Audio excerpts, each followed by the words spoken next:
type of celebration, or? We're probably going to keep the celebrations to a minimum. Try to stay cool through the whole game, so probably keep that as a one-time deal. But When did you realize that the game was going to come down to your foot? And I guess just how do you mentally prepare for that kind of game once you know? I don't know. I mean, start looking at the clock, start kind of adding up points. We were up 5, I think.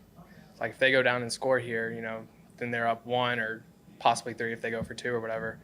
And so you think, I'm gonna have to stay ready just in case my number's called.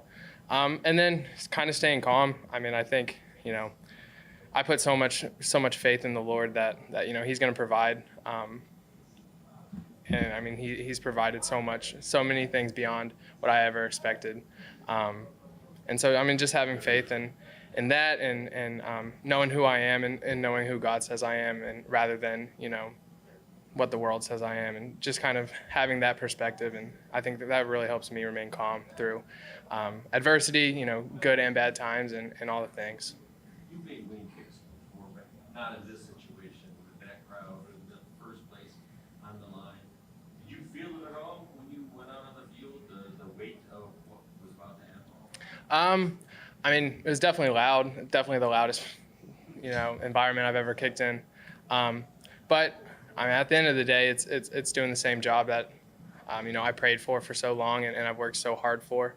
And so, I mean, if you let that get too big, then the moment's probably going to get too big for you. So kind of just, telling myself to stay calm. Reciting my favorite Bible verse, which is Hebrews 12:1, helps me stay calm as well. So, just doing those things to keep my head in a good space and then go out there and do my job. And I know, with Hogan and Jack, they're both unbelievable at what they do as far as snapping and holding. And so just having so much confidence that the ball's going to be right where I want it every single time. And so, that makes me have a lot of calmness and a lot of confidence going into something like that. What does it do for you going forward? Just talk about having the confidence before, but you play an ice game like this, conference game, conference win. What do you feel like this does for you going forward? I think it gets the team another win, which is ultimately what we came here to do. And so I'm really happy to have contributed to that in any way that I was able to. And obviously tonight, it came down to that last kick. But, I mean, it's not going to change too much.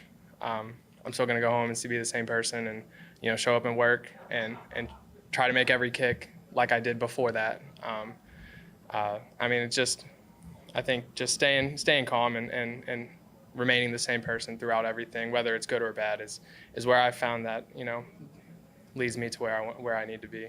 Does moments like this help you appreciate your journey or how much more you have to take? Obviously, now traditional path to get here, does this make you appreciate that journey? Absolutely, man. I mean, 18 months ago, I thought I was done with football. I was working as a brick salesman in Houston. I thought the dream was dead. It also makes me look back and think of how good the Lord's been in my life and the doors He's opened and closed for me to lead me here and to lead me in such a great situation with this coaching staff and this front office and these teammates. It's definitely something that's like I couldn't even have dreamt of this. Like this moment is so cool, and I'm taking it in stride and I'm having fun with it. What are you working at specifically? Acme Brick, What was it called? Acme Brick, ACME in Houston. A brick sale? Yeah. What you said? Yeah. Brick sale. Yeah, I hadn't made it past the